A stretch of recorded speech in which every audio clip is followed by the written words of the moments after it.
Welcome back to Master Kalog, and don't forget to subscribe and click notification bell for more update. Giba ang babangga sa patuloy na pagbabago. Narito ang event rally ng Duterte Senatorial Slate PDP Laban. So pakinggan po natin ang pahayag ni former President Rodrigo Roa Duterte. So eto po, pakinggan po natin ang kanyang mensahe. Western desires.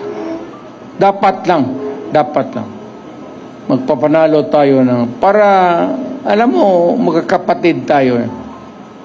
At yung Pilipinas, hindi mo nang sabihin na magpatakbo ka, lahat taga Davao lang. It ain't that way.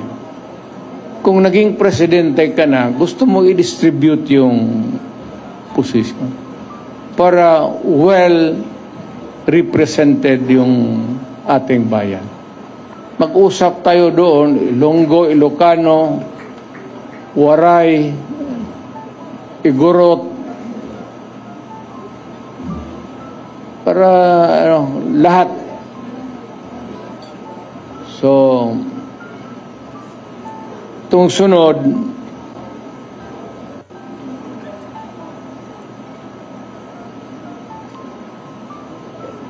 hindi ko naman siguro kailangan ipakilala ko to. Kaya nakakamot ako eh. Kumakatituro yung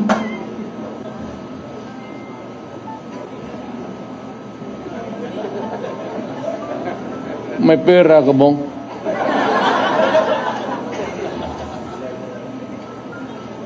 May magkain tayo maya. Ikaw ang magastos, wala pa akong hapunan. Alam mo, ang istorya nito, ang aking talagang aide was a military man. Kaibigan namin, parang common friend.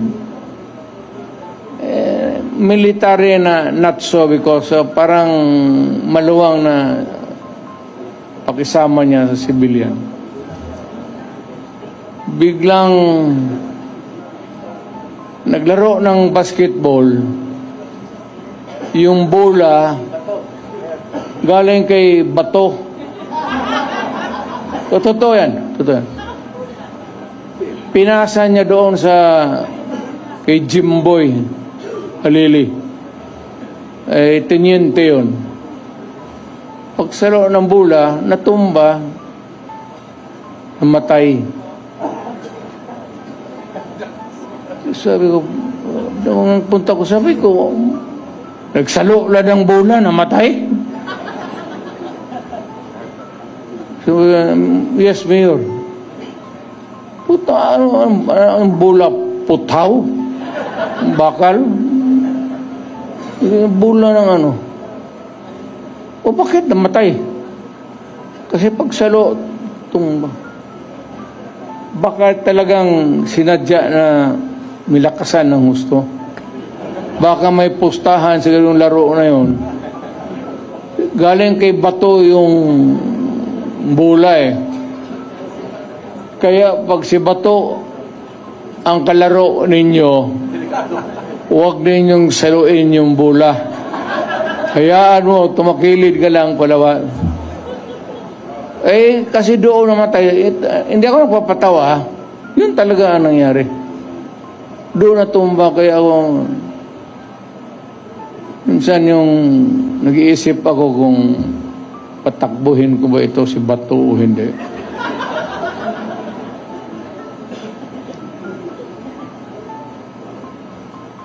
Alam mo, kung naghahanap kayo ng original taga na DDS, huwag ka lang mano ha. Siya. Ayan.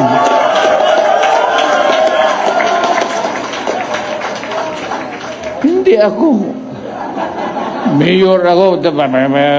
Utusan mo pagpatay dyan, buo. Sa yun, Chief of Police. Pinakamatagal kasi taga Davao.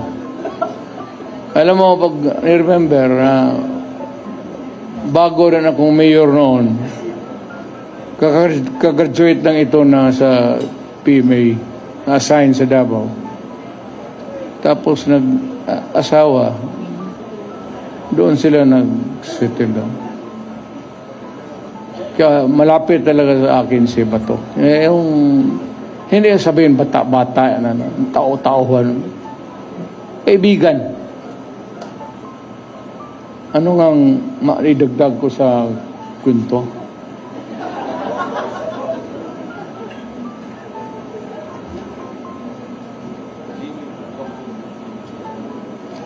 Minsan itong mga putang inang kriminal sabi Bato gusto po no putang ina niyang pabalik-balik yan sa gawin mo.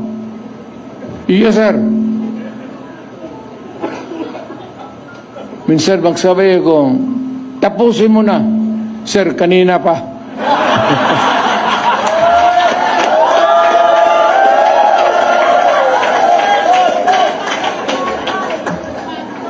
Sa harap pa naman ng, alam mo, sa totoo lang, magprangka-prangka, walang sundalo na hindi pumapatay. Walang sundalo na hindi pumapatay. Baski na walang uto sa kanila, if they are assigned in a certain place, tapos guluhin mo, paputokin mo yung granada, yung performance nila, apektado. Nakarecord yan. Sa panahon ni Bato, ito ang nangyari. Sabihin mo, pagdating ng promotion, conference, kaya ba nito? Tingnan mo, panahon niya, rape, marami, rape, 4, panlima, siya pa ang pangalan dito, kasali siya. Ganon yan eh. Ngayon, umaasahan niya ng isang lugar. Hindi na kailangan na sabihin mo na ako magsabi. Pagka medyo magulo, tapos apektado yung performance nila, talagang tapos na. Lahat yan, walang lahat, as lahat. Baka kayo. Pero yung extra judicial killing, wala man tayong extra killing lang. Ayun, sino nag-invento niyang putang ina? Bakit maging extra yan? Ano yan? Kota? Lahat sundalo. And nandito na ba lahat? Nandito na lahat? Kompleto na kayo? Okay. Ito naman, talagang admirer ako. Totoo, admirer ako niya. Maka-Duterte ito eh. Talagang maka-Duterte ito. Yung nakikita kami minsan, kumukuha siya ng law, ini-encourage ko. Sabi ko, tignan mo lang kung medyo matrabaho lang sa oras. Pero kaya mo. Ako sabi ko rin na balang araw makukuha mo. Abogado talaga. Saludo ako. Jimmy Bundok. Talagang pwede na maging senador. Ito yung may taong may social conscience. Yung artista wala yan. Kausapin mo yung tao, yung tapos na yung trabaho niya, mag-acting. Gaya nito na Philip. Kausapin mo nung wala na sa trabaho. Hindi yan madrama. Prangka ito kung kilala nito prangka na tao yan. diretso-diretso. Kaya nagustuhan ko. So, ganito na lang. Para marami ang tao natin, every meeting, baka sa lawag, kailangan magpunta na tayo lahat sa lawag. Magkaraban tayo. Baka sa sunod sa Bicol, at least para sigurado talaga na mayroong, natin alam kung ano ang diskarte ng mga tao doon eh. Baka kukunti lang, kung pupunta tayo lahat, punta tayo ng Bicol. Ngayon sa Davao, Buanga, punta tayo doon sa ticket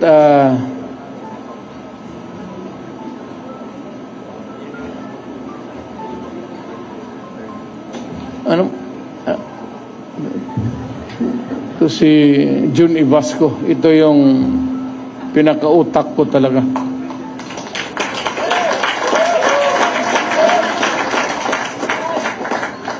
May pera tayo.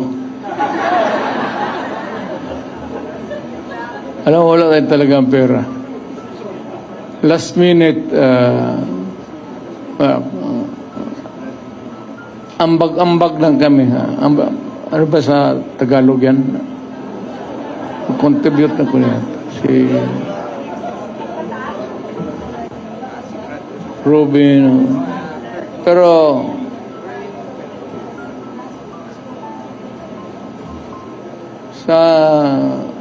kung pumunta kayo ng Davao, totoo, kung ticket-ticket lang, kaya ng mayor yan.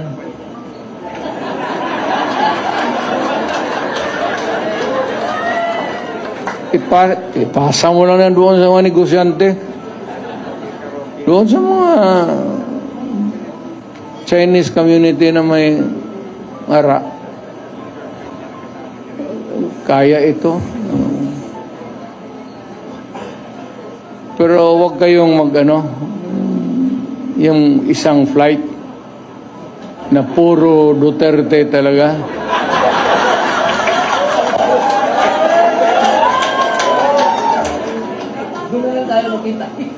Kasi pag mag-take off yan, ang kabila magsige dasal. Mahulog sana yan. Mawalaan ako ng tao.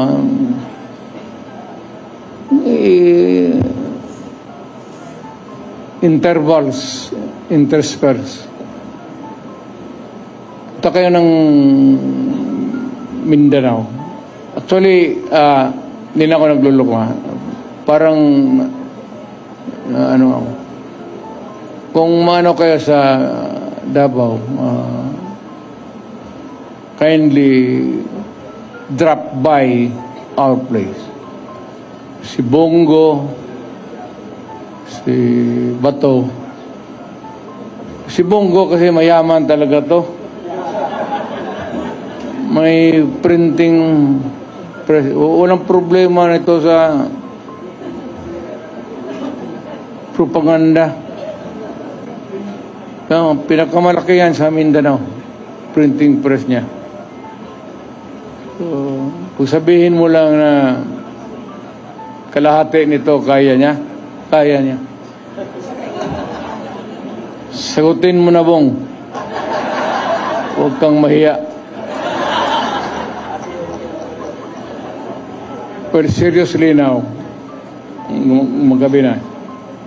I'd like to remind again everybody that, the democracy was really conceived by our forefathers to be one that is really working.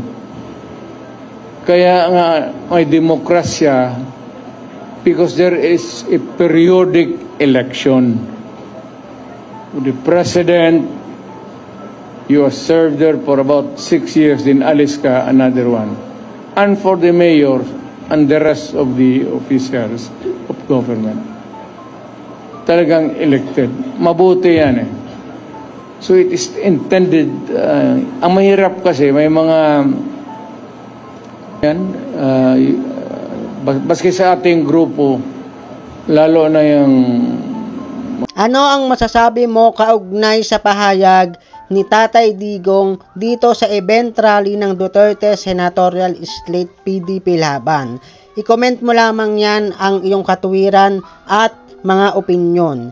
Don't forget to subscribe, like, and share. Thank you for watching.